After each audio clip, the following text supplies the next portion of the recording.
All right, we'll go ahead and get started. Thank you for joining me today. I appreciate you taking the time to watch this webinar. This is Clint Harris with Nomad Capital. I'm recording the July update for our current offering.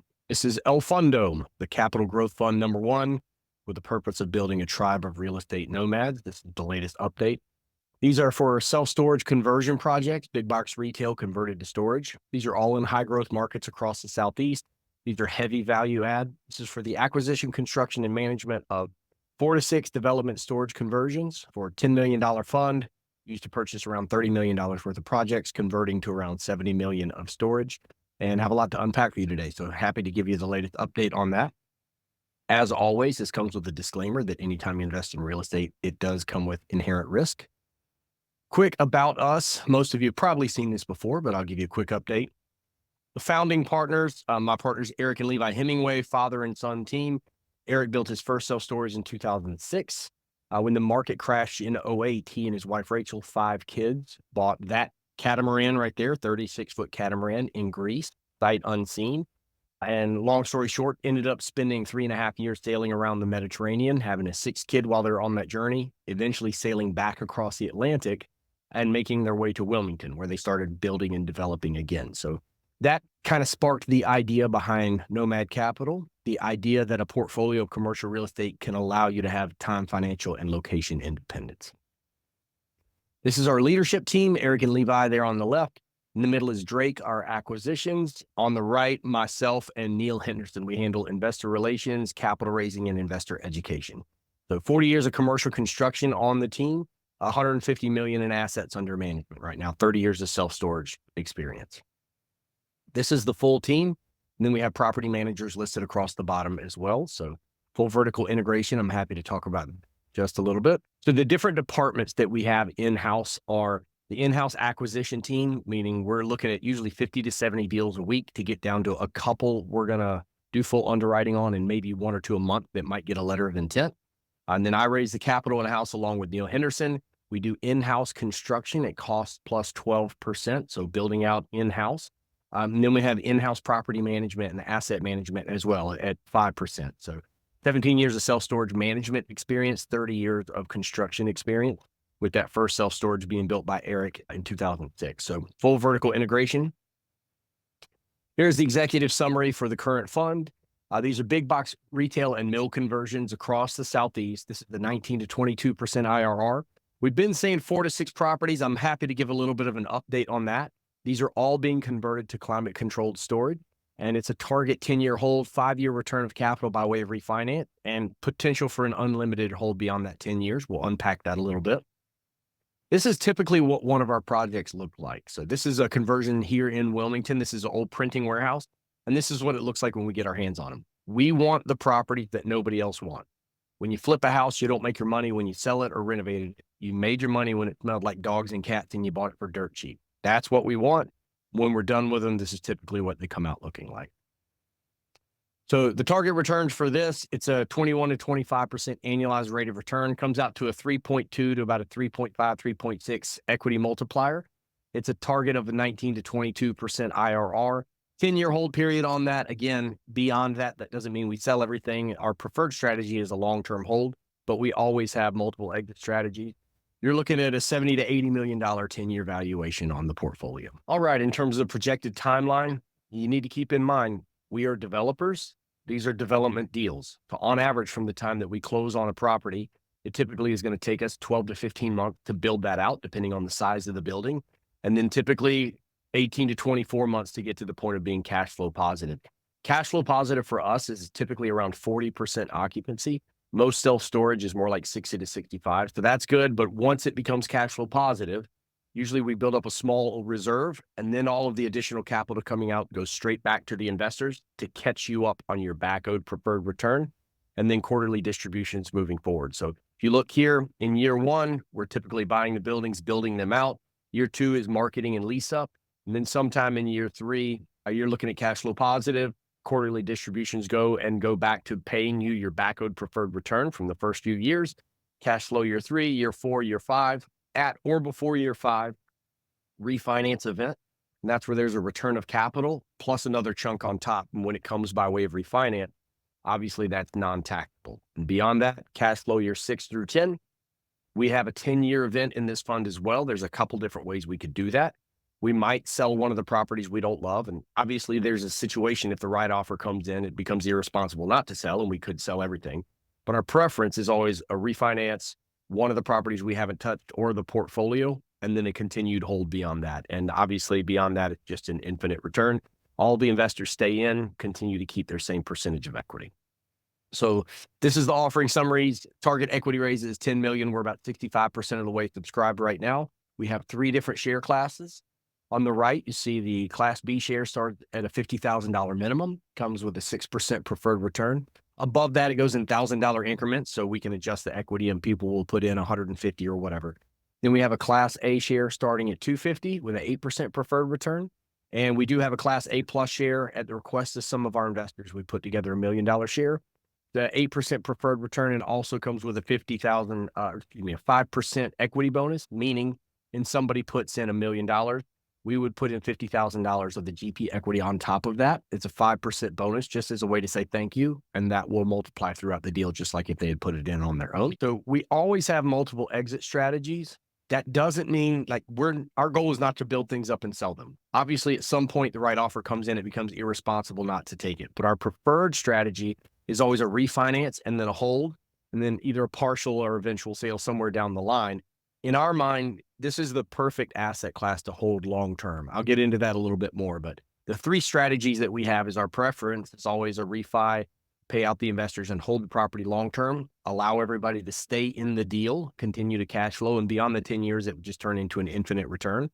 We have the option of selling at stabilization or selling at certificate of occupancy. So always nice to have those multiple exit strategies, even though our preference is the long-term hold. So this is the financial overview of this fund. It is a $10 million fund, $30 million worth of projects. We take a 3% acquisition fee. Anytime we take down a building, the cost of the building and construction, 3% of that comes back to Nomad to keep paying the salaries of all those people you saw in the team photo. We take a 1% disposition fee. So on a sale or a refinance, 1% of that money comes back to Nomad again to pay the bills. And then 5% combined property and asset management fee. So 3% property management, 5% asset management. There's no fund management fee. There's no marketing fee. Honestly, it's probably something that we should have put in that we might consider in the next fund, but not in this one. This is a total of 18 million total financing. Obviously, you can see that the 10 million raised plus the 18 in total financing does not equal 30. We're just trying to be a little bit conservative there. One thing I'll point out is sometimes we buy buildings with cash and sometimes we buy them with the banks, but we always have and always will use fixed rate debt. And when we have the refinance component, never variable rate debt. We never have in the past, and that's not part of our plan. So right now, we're still getting 25-year amortization, 65% loan to cost right now. Typically, we're underwriting for 8.5%, but we recently got 7% on one note, and I think the one before that was 7.75. So finally having some wiggle room there. Typically, that's always 2 years of interest-only payments, fixed rate debt, and then either a 5 or 7 year balloon up front, which is fine because we're always planning for a refinance at or before 5 years anyway to pay out the investors, which makes it non-taxable. So preferred return, it starts as soon as the funds come in on this fund. So as soon as your capital gets in, you start earning that preferred return. And we'll talk about that timeline a little bit. So these are the first 2 properties that are already in the fund. So we've closed on the Kernersville, North Carolina, and Lexington, North Carolina. Both of these are under construction. Both of these have an additional cash flow component that I'll talk about. Excited to announce today what the 3rd and 4th properties are. So 3rd property, Flowery Branch, Georgia. 4th property, Florence, South Carolina. We're exploring several options here. I'll go ahead and let slip a little something here. Within the Florence property, there's opportunity in part of the building. It's got a high ceiling. There's potential to add a mezzanine and a 2nd floor. There's a lot of information that goes into that, making that decision. Can the market sustain it? What does the engineering look like? What does the timeline look like? What does the additional cost of construction look like? Depending on what we do there, this fund could be these 4 properties and be done. If we decide to keep Florence as a single floor, and it's still a great deal as a single floor, that's how we originally wrote it, there is potential to add in a 5th property that we have an accepted letter of intent on. We don't have a signed PSA on that, so I'm not going to say anything more at this point. But we're coming to the end of this fund. I've got a couple million soft committed right now. My goal is to get this closed out over the next 45 days or so. And it could be these 4 properties, potentially with a mezzanine and doubling the footprint of one of them, or could be opportunity for a 5th property as well. So some exciting things to come there. Just stay in touch with me if you have more interest in finding out those details. The Kernersville project, it's a 92,000 square foot mill. It's going to convert to around 500 units. It shows a really rapid lease up, 24-month period, $12 million valuation at 3 years.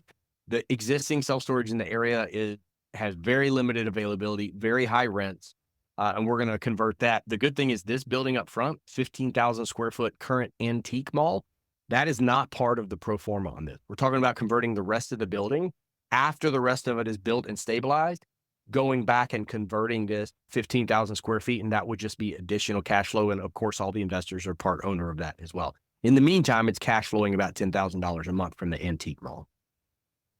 Lexington, North Carolina. This is a purchase leaseback. So this was a warehouse and brewery of a company called Bull City Cider Works. They're still there. So this is the brewery right here. We bought the building from them, leased a portion of it back to them for $17,500 a month on a 10-year fixed lease. It's not going anywhere. This is their flagship location out of, I believe, 5 or 6 locations. Feasibility study on this one also shows 24-month lease up. It's a $5.1 million valuation in year 3. Just on the storage component, it's 8.6, including the brewery and everything else. And obviously, again, all the investors are owners on that. The market is wildly underserved. There's only one climate-controlled storage in the area, and it has high rate. So there's only 0.5 square feet per capita of climate-controlled storage in this area. Lexington is also having a huge revitalization program. There's a giant rail line that's revitalizing and coming to the area. So a lot of exciting things happening there. The City Storage Flowery Branch, this is the first time I've had the opportunity to dig into some of the details. This is a conversion of the Georgia Boots warehouse. If any of you are familiar with Georgia Boots, this is being converted to storage. It's 3 stories. It's got a separate entrance around the back. It's 85,000 square feet. It's going to convert to 55,000 net rentable between 550 and 620 storage units. Great 3-mile radius, 25,000 people. The 5-year average annual population growth is 1.8. There's a ton of growth headed this way. Let's see, it's a suburb of Atlanta. So this is north of Atlanta near a lake on a really nice area, Lake Lanier. Average income for the area is $106,000 in the 3-mile radius. So a lot of wealth, a lot of growth in the area. Within 2 miles, there is a Target, a Home Depot, a Kohl's, a Chick-fil-A, a candy factory, the Atlantic Falcons training campus close by, the Makita Distribution Center is close by, 4,500 multifamily apartments in the area. So as we always say, if you can smell a Chick-fil-A or a McDonald's, you're probably in a really good spot. All right, City Storage Florence, 42,000 square feet, former carpet and tile warehouse. It's going to convert to around 30,000 net rentable, depending on there's opportunity for potential mezzanine in there. I'm not saying we're going to do it. I'm not saying we're not. I'm saying we're unpacking. This is a great deal as is. There's low competition in the area for climate-controlled storage, especially in a 3-mile radius. The blended market rate is 1720 square foot, so with high occupancy nearby. So that's really good. Building is located on a main roadway, 21,000 vehicles per day. There's an upcoming expansion of $1.5 billion with a new electric battery factory coming to the area, bringing 1,800 jobs into this nearby community. The really strong 3-mile demographic, 28,000 people living in the 3-mile radius. Great household income, 77,000. You're on the same corridor as a Starbucks, a Lowe's, hospital, all within a mile. All right, so the market overview. So these are our nearby locations. We've got the facility down in Macon. This one is north of Atlanta here in Flowery Branch. We already have a building footprint in that area. And then let's see, you can see Kernersville up here, the red arrow. And then teal here is Lexington. So those 2 are already closed and done. You can see how close they are to some of our other locations. It really helps from a management standpoint and getting crews back and forth. But we really love the idea of doing multiple projects at the same time. We saved 6 figures when we were able to order materials for 2 projects at the same time. So big value add there. This is Flowery Branch over here. And then, of course, Florence, which I love going to because it's right near the Buc-ee's right there, which is about 2 hours from us here. All right, track record. We'll move fairly quickly through this. You should have a chance to see this through our investor portal. But on the left there, that's the first self-storage that Eric built from the ground up in 2006. Since this picture, they've doubled the size of it. All in on that project for $2.2 million. Current valuation by appraisal is 7.7. This is an expansion project. You can see the existing mom and pop. This is the ground up development that was built by Eric and Levi right next to it. 46,000 net rentable, open May 1st, and purchased an expansion, 3.5 million. All in stabilized value right now is 7.25. City Storage North. This is the old printing press warehouse, the one I showed you the interior photos of earlier. All in cost 1.7, current valuation 5.5. City Storage South, this was technically a conversion. It was an existing storage, but it was not climate controlled. So converted to climate controlled, all in cost 1.2, current valuation 2.6. This is our first Kmart conversion, 489 units. You can see the door right here. We built this one as a drive-through, which was really cool on paper. In retrospect, the extra square footage as storage is worth more. So we're not doing that anymore. We're all in on this one for 3.6 million, 5-year pro forma, 8.8 million. Currently cash flow positive, leasing up very well. This is City Storage Holden. This is an older picture, actually. We should update this. This has got a brand new building over here, building E, as well as 48 Boxwell units along the back of the property. So $6.8 million project, 11.2 million 5-year valuation. Currently, we filled it up. We bought this at CO and filled it up to 75% occupancy in the first year. And then we added on the additional units. So obviously, that dropped the occupancy, but the overall value of the property shoots up. City Storage Danville. This is a Kmart conversion as well. Danville, Virginia, 1.5 miles from the new casino going in up there. 753 units, $5.5 million project, 13.4 million 5-year valuation. That's a booming market up there. City Storage Macon. We bought this building. If you're from the Southeast, you'll know the chain, the Piggly Wiggly grocery store. Or as when I was a kid, my family used to call it the Hoggly Woggly. But Piggly Wiggly grocery store. We bought this building for $850,000 with a hole in the roof and homeless people living inside of it. We're all in on this project. Put a little over $3 million into it. We're into it for 13.9. 3.9, and it's a $13.3 million 5-year pro forma valuation. Currently leasing up as well. City Storage Gastonia. This is the old Sundrop bottling facility. On the main strip in Gastonia. This is the road that leads to the Charlotte International Airport, about 15 miles away. So all in on this one is a beautiful project, very complicated project, 9 different roof lines. Our construction team did an incredible job. $5.1 million project. The 5-year valuation on this one is 14.3. City Storage Burlington opened 2 weeks ago. The most recent facility to have opened is a $5 million project, 13.4 million 5-year pro forma valuation, currently leasing up. And then, of course, we have the 2 other properties that are currently under construction. So storage advantages, why you should think about storage. And this is whether you decide to invest with us or not. I think this is good information to know. Households across the U.S., 11.1% of all households are currently using storage. That does not include businesses. So 11.1% of all households. National occupancy is actually down. It's 87%. It was 92% last year. We're beating the national average with our stabilized properties, but obviously the housing market is essentially frozen right now. So the drivers are death, divorce, downsizing, displacement, moving. Anytime there's movement up or down, it's typically really good for storage. Right now, the housing market's effectively frozen. So nationwide, we're seeing a drop there in occupancy.